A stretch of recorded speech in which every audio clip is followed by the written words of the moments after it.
नमस्ते, मैं हूं रविंद्र गौतम और आप देख रहे हैं संजीवनी टीवी पर शेयर बाजार का लेखा जोखा। और आज हम बात करेंगे उस दिन की जो बाजार के लिए किसी तूफान के बाद की ताजी हवा जैसा रहा। एक तरफ ईरान और अमेरिका के बीच स्ट्रेट ऑफ हॉर्मुज पर जंग की आग अभी पूरी तरह से बुझी नहीं है, और दूसरी तरफ असेंबली इलेक्शन 2026 के नतीजे आ रहे हैं, और तीसरी तरफ एफआईआईज की बिकवाली का दबाव अभी भी बना हुआ है। इन सबके बावजूद आज दलाल स्ट्रीट ने कुछ अलग ही कहानी लिखी।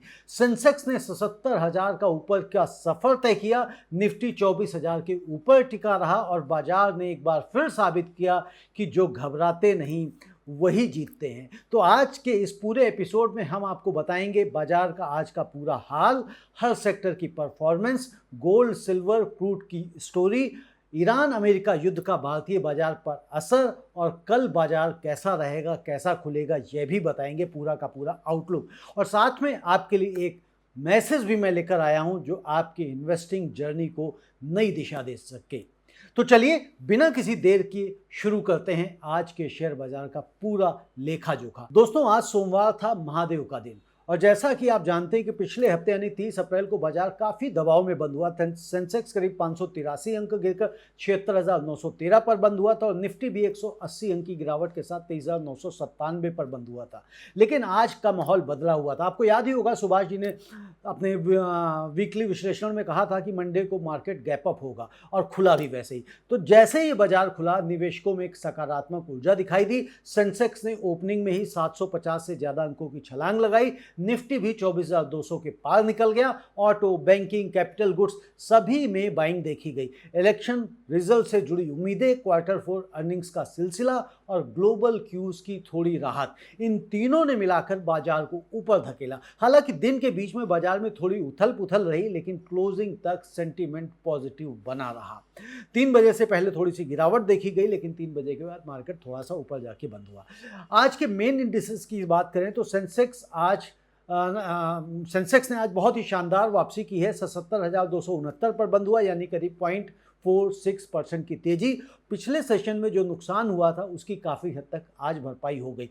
एफएमसीजी, पावर और एनर्जी स्टॉक्स ने सेंसेक्स को सहारा दिया। हिंदुस्तान यूनिलीवर, पावर ग्रिड और रिलायंस जैसे हैवी वेट स्टॉक्स आज आगे रहे।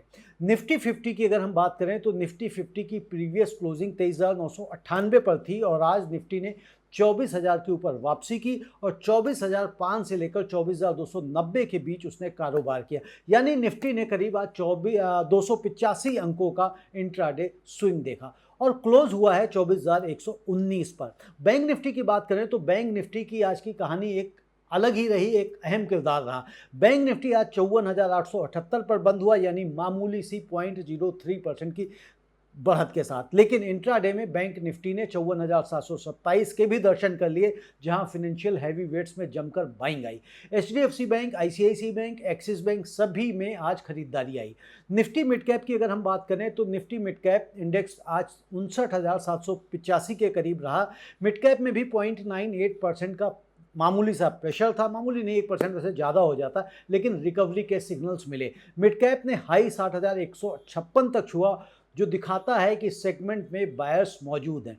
निफ्टी स्मॉल कैप की बात करें तो स्मॉल कैप आज इंडेक्स जो रहा 18,007 के पास बंद हुआ, जो करीब 0.8% था। स्मॉल कैप में कंपैरेटिवली कम दबाव रहा। यह दिखाता है कि छोटे निवेशक अभी भी छोटे और मझोले नामों में अपना इंटरेस्ट बनाए हुए हैं। इंडिया विक्स की अगर हम बात करें तो एक बहुत ज़रूरी नंबर है इंडिया विक्स का, और इंडिया विक्स जो आप जानते हैं कि वोलेटिलिटी का थर्मोमीटर है, आज ये 18.46 पर था, यानी 5.86% की बढ़त। विक्स का ऊपर जाना बताता है कि बाजार में अनसर्टेनिटी अभी भी बनी हुई है। जब विक्स ऊंचा होता है तो ऑप्शंस महंगे होते हैं, और ट्रेडर्स को एक्स्ट्रा कॉशन बरतनी चाहिए। अब बात करते हैं सेक्टर्स की। तो सेक्टर्स की परफॉर्मेंस अगर हम देखें तो बाजार की असली कहानी तो यहीं से पता चलने वाली है। तो एक एक सेक्टर को देख लेते हैं। तो आईटी सेक्टर आज का स्टार परफॉर्मर रहा। निफ्टी आईटी आज सबसे ज़्यादा चमकदार सेक्टर्स में से एक रहा। आईटी इंडेक्स में 0.37% की बढ़त रही, और 29,354 के करीब ये बंद हुआ। इन्फोसिस, टेक महिंद्रा दोनों ने positive closing the. IT sector को ग्लोबल अनसर्टेनिटी के बावजूद सपोर्ट मिल रहा है, क्योंकि इसकी अर्निंग्स अच्छी आ रही हैं और डॉलर मजबूत रहने से एक्सपोर्ट रेवेन्यूज़ को फ़ायदा होता है। फार्मा सेक्टर की बात करें तो फार्मा सेक्टर स्टेबल था और प्रॉमिसिंग था और निफ्टी फार्मा भी आज फ्लैट टू पॉजिटिव रहा, करीब 0.03% की मामूली सी बढ़त के साथ 23,268 पर यह बंद हुआ। फार्मा सेक्टर लंबे करेक्शन के बाद अब स्टेबलाइज हो रहा है और एनालिस्ट कह रहे हैं कि फार्मा और हेल्थ केयर आने वाले समय में बेहतरीन अपॉर्चुनिटी दे सकते हैं, तो इस पर दर्शकों निवेशकों नज़र बना के रखें। ऑटो सेक्टर की बात करें तो मिक्स्ड रहा लेकिन रिकवर हुआ। निफ्टी ऑटो आज -0.64% के साथ 25,918 पर रहा। हालांकि आयशर मोटर्स आज टॉप गेनर्स में रहा, जो दिखाता है कि प्रीमियम ऑटो सेगमेंट में डिमांड बनी हुई है। आज सुबह बाजार खुलते वक्त ऑटो स्टॉक्स में जमकर बाइंग देखी गई थी।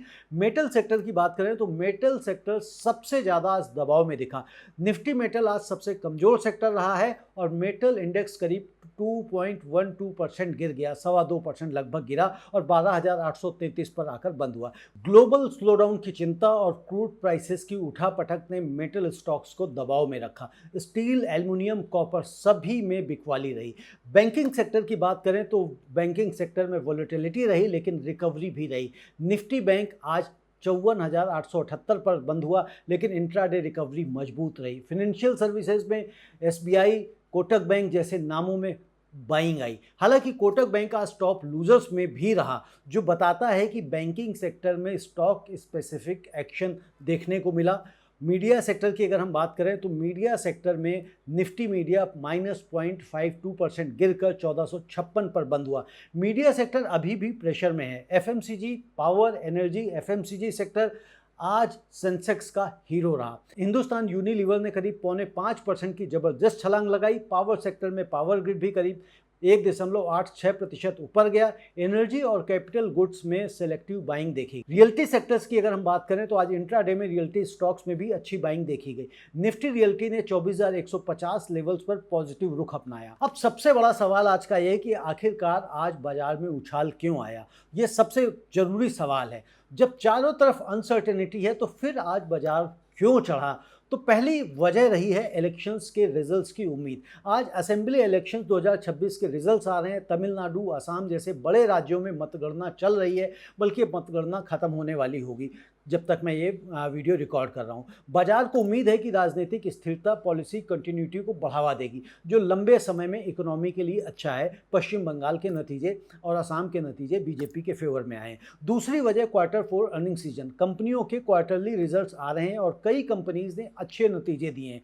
गोदरेज प्रॉपर्टीज़ का Q4 प्रॉफिट एस्टीमेट से 21% ऊपर रहा। इस तरह के रिजल्ट से इन्वेस्टर्स का कॉन्फिडेंस बढ़ता है। और तीसरी वजह रही है ग्लोबल क्यूज में हल्की राहत। अमेरिकी राष्ट्रपति ट्रंप ने स्ट्रेट ऑफ हॉर्मुज में फंसे जहाज़ों को निकालने का प्लान अनाउंस किया है। ईरान ने भी एक रिवाइज्ड पीस प्रपोजल भेजा है। इससे क्रूड प्राइसेस में थोड़ी नरमी आई है और जब ऑयल सस्ता होता है तो भारतीय बाजार को राहत मिलती है। और चौथी वजह रही है DIIs की मजबूत बाइंग। घरेलू संस्थागत निवेशक यानी DIIs लगातार बाजार में खरीदारी कर रहे हैं, जबकि FIIs लगातार बेच रहे हैं, लेकिन DIIs बाजार को थामे हुए हैं। यही एक बड़ा कारण है कि बाजार टूट नहीं रहा है। और पांचवी वजह रही गिफ्ट निफ्टी का पॉजिटिव सिग्नल। आज सुबह गिफ्ट निफ्टी 82.5 अंक यानी 0.34% ऊपर था, जिसने बाजार की पॉजिटिव ओपनिंग का संकेत पहले ही दे दिया था। ग्लोबल क्यूज की भी बात कर लेते हैं तो ग्लोबल क्यूज जानना बहुत ज़रूरी है कि आखिरकार दुनिया में क्या हो रहा है।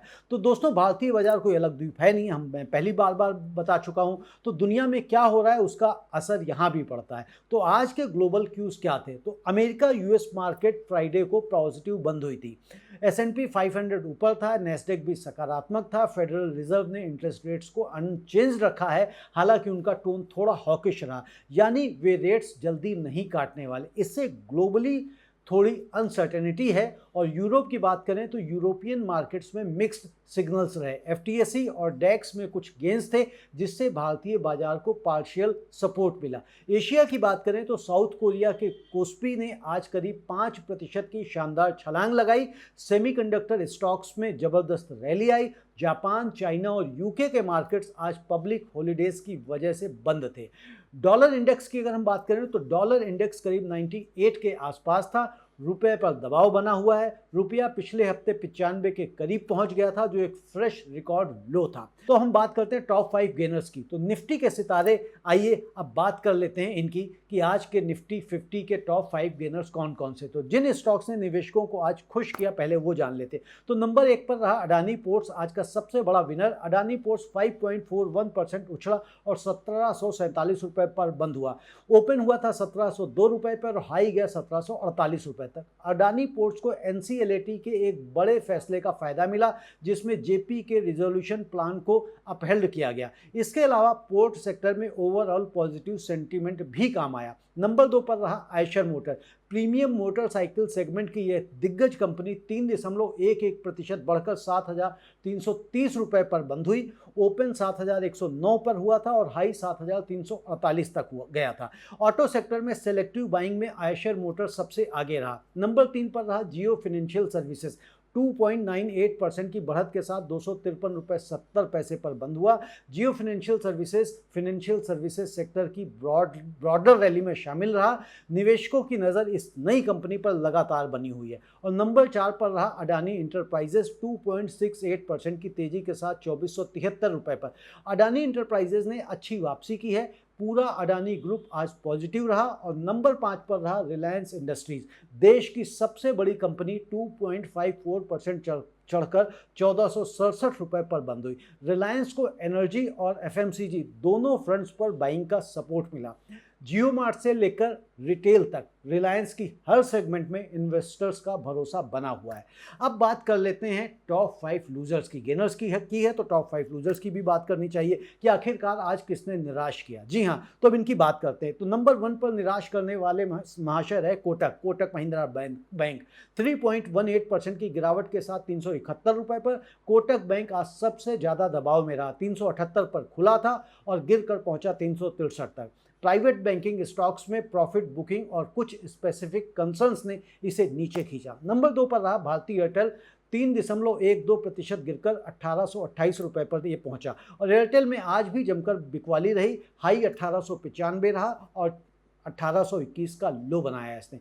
टेलीकॉम सेक्टर पर कई मैक्रो हेडविंड्स का दबाव है। और नंबर 3 पर रहा डॉक्टर रेड्डीज लेबोरेटरीज। 2.61% की गिरावट और 1288 रुपए पर यह बंद हुआ। फार्मा सेक्टर ओवरऑल फ्लैट था, लेकिन डॉक्टर रेड्डीज में स्टॉक स्पेसिफिक सेलिंग देखी गई।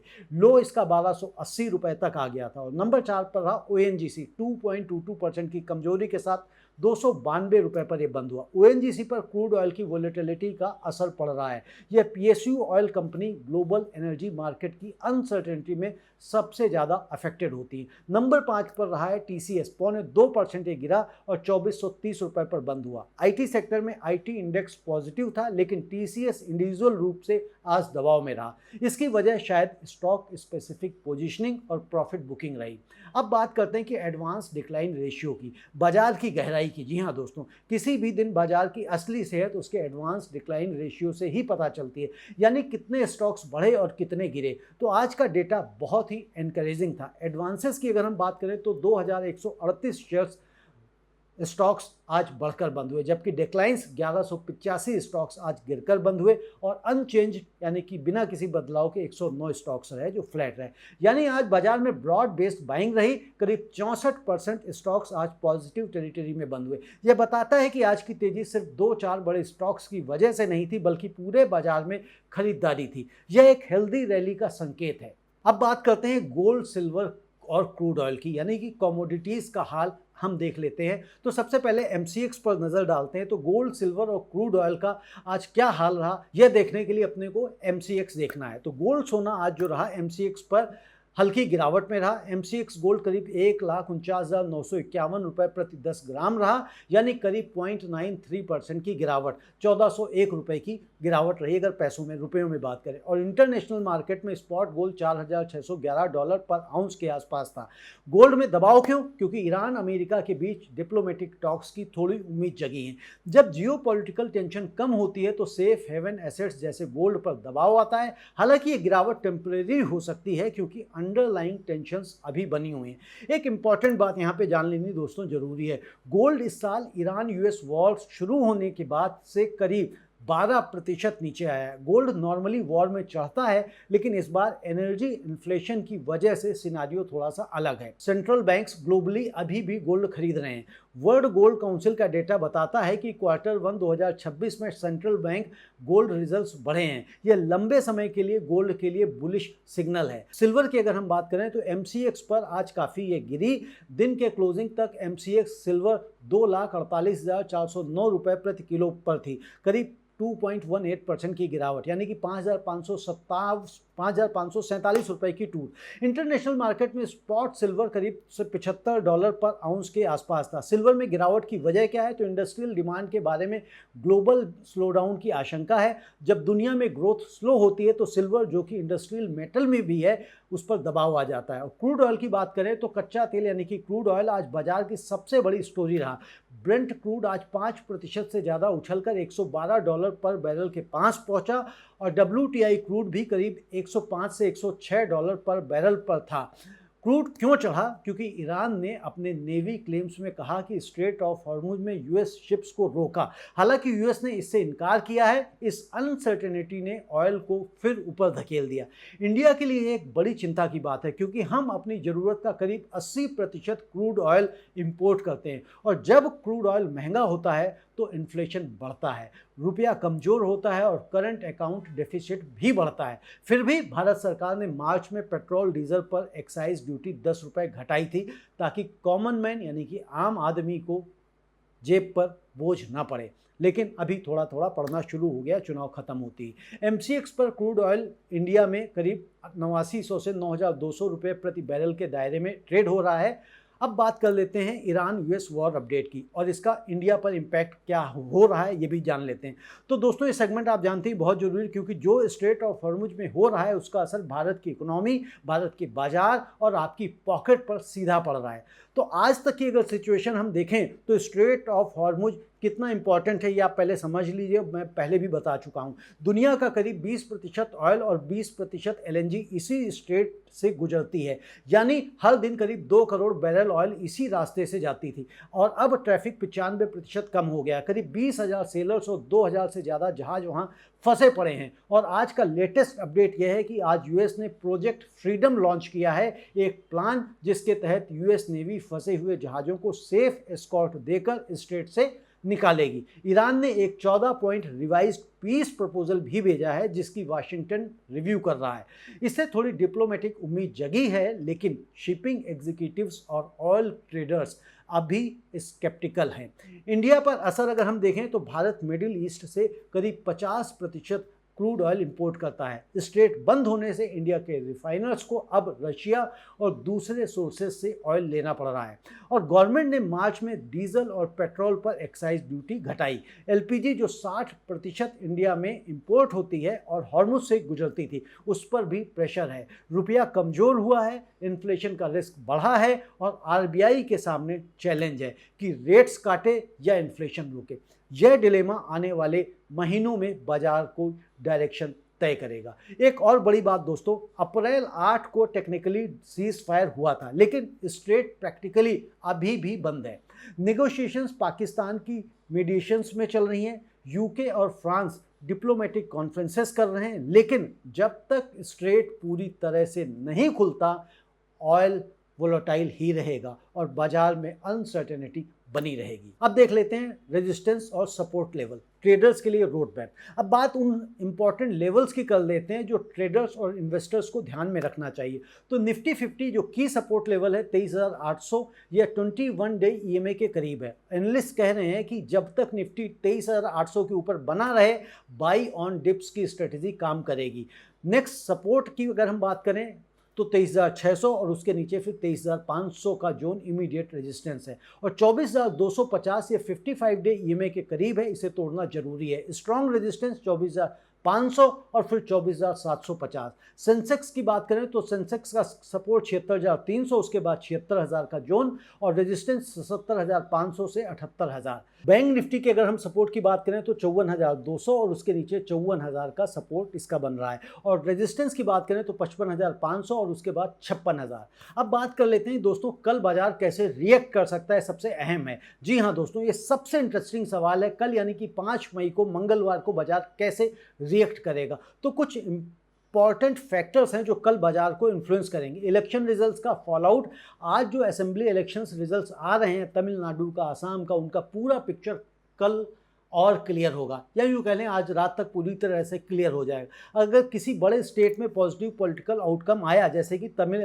वेस्ट बंगाल में आ चुका है, तो इसका बाजार को सपोर्ट मिल सकता है। ईरान यूएस की नेगोशिएशंस की अगर हम बात करें तो कल की सुबह तय होगा कि ट्रंप का प्रोजेक्ट फ्रीडम और ईरान का पीस प्रपोजल किस दिशा में जाता है। अगर डिप्लोमेटिक प्रोग्रेस हुई तो क्रूड ऑयल नरम पड़ सकता है और बाजार को बड़ा बूस्ट मिल सकता है। क्रूड ऑयल की मूवमेंट, तो इंटरनेशनल ऑयल प्राइसेस का रुख कल बाजार में बड़ा फैक्टर होगा। ब्रेंट $110 से ऊपर रहा तो इन्फ्लेशन फियर से मार्केट पर दबाव आ सकता है। क्वार्टर 4 के नतीजे, कल भी कई बड़ी कंपनीज अपने रिजल्ट्स अनाउंस करेंगी। अगर अर्निंग्स अच्छी रहीं तो स्टॉक स्पेसिफिक रैलीज देखने को आपको मिल सकते हैं। ग्लोबल क्यूज क्या कहेंगे, तो ग्लोबल क्यूज को भी ध्यान में देखना है, रखना है। अमेरिकी बाजार आज रात कैसे बंद होते हैं, यह हमें उस पर नज़र रखनी होगी। यह कल की ओपनिंग टोन सेट करेगा। ओवरऑल आउटलुक की अगर हम बात करें तो टेक्निकल एनालिस्ट का मानना है कि मार्केट अभी 23,800 से 24,500 के बीच में वोलेटाइल रहेगा, लेकिन स्लाइटली पॉजिटिव रहेगा। एक सस्टेन्ड मूव अगर 24,250 के ऊपर हुई तो 24,750 का लेवल पॉसिबल है।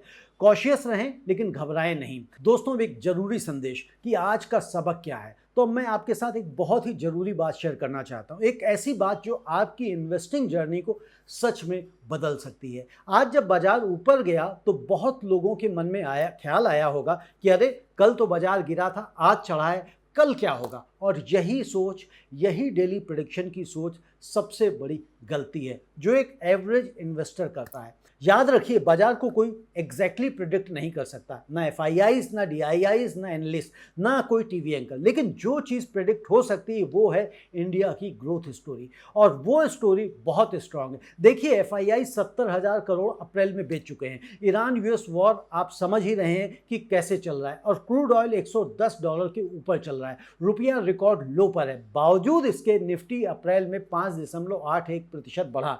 सेंसेक्स 5.25% ऊपर गया। क्यों? क्योंकि इंडिया का डोमेस्टिक इन्वेस्टर स्ट्रांग है। एसआईपी इनफ्लोज हर महीने रिकॉर्ड बना रहे हैं, डीआईआईज लगातार खरीद रहे हैं, और यही है असली सबक। जब बाजार डरा रहा हो तो सोचिए कि आप क्या खरीद सकते हैं। जब बाजार यूफोरिया में हो तो सोचिए कि क्या बेचना है। वॉरेन बफे ने कहा था, be fearful when others are greedy and greedy when others are fearful. यह एक लाइन आपकी इन्वेस्टिंग लाइन बदल सकती है। और दूसरी बात, एसआईपी मत रोकिए। इस समय क्रूड महंगा है, वॉर चल रही है, एफआईआईज बेच रहे हैं। यही वो समय है जो सबसे ज़्यादा काम आता है। जब बाजार नीचे होता है तो आपकी एसआईपी के ज़्यादा यूनिट्स मिलते हैं। यही है रुपी कॉस्ट एवरेजिंग का मैजिक। तीसरी बात, डाइवर्सिफिकेशन। जिसने सिर्फ मेटल में पैसा लगाया था वो आज 2% माइनस में है, और जिसने आईटी में लगाया था वो 0.3% ऊपर है, और जिसने फार्मा में वो स्टेबल है। पोर्टफोलियो डाइवर्सिफाइड रहना चाहिए, क्योंकि पोर्टफोलियो डाइवर्सिफाइड रहेगा तो आप बैलेंस रहेंगे। सभी अंडे एक ही बास्केट में मत रखिए। याद रखिए, बाजार ने हमेशा लॉन्ग टर्म में पॉजिटिव रिटर्न दिए हैं। हर क्रैश, हर वॉर, हर रिसेशन बाजार रिकवर हुआ है। 2008 का क्रैश, कोविड का क्रैश, और अब ईरान वॉर, हर बार बाजार वापस आया है, क्योंकि बाजार ह्यूमन प्रोग्रेस का मिरर है, और ह्यूमन प्रोग्रेस कभी नहीं रुकती। दोस्तों, ये था आज के शेयर बाजार का लेखा जोखा। आपको अगर विश्लेषण पसंद आया हो, रिपोर्ट हमारी पसंद आई हो, तो इस चैनल को लाइक करें, सब्सक्राइब करें, और हो सके तो हमारे चैनल को ज्वाइन करें और इसके मेंबर बनें।